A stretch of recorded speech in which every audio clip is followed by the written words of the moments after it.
one of the things that shapes our worldview, shapes the way we see the world, is the stories that we tell one another. And that's the crucial point. Most of us, most of the time, probably won't be aware of all the stories that we're receiving, but they are shaping our worldview. It feels a bit hopeless, doesn't it? If it's unavoidable. You have choices about what worldview you hold and what beliefs you want to adopt.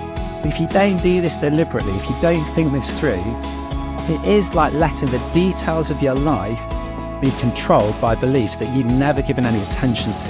Does that make us helpless then? Does that mean that no matter what we do, we're going to end up believing the stories that culture tells us? You know, who are you really, Liz? Like, it's who you are on the inside that counts, isn't it?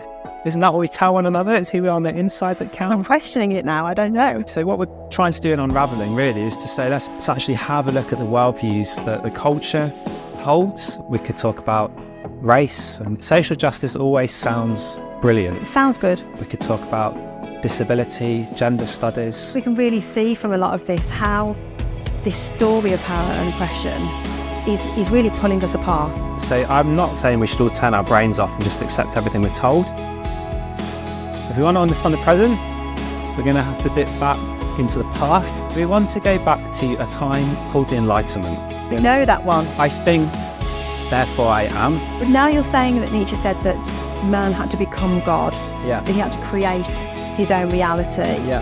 And that seems like quite a big jump. Gender is now defined by my psychology rather than by my body. And all of this is an attempt to undermine the language, control the narrative.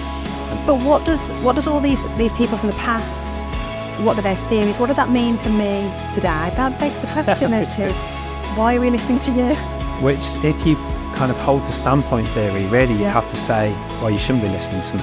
That's kind of why this is tearing us apart, this aggressive, non-negotiable approach to these issues where you either agree with the narrative or you're the oppressor.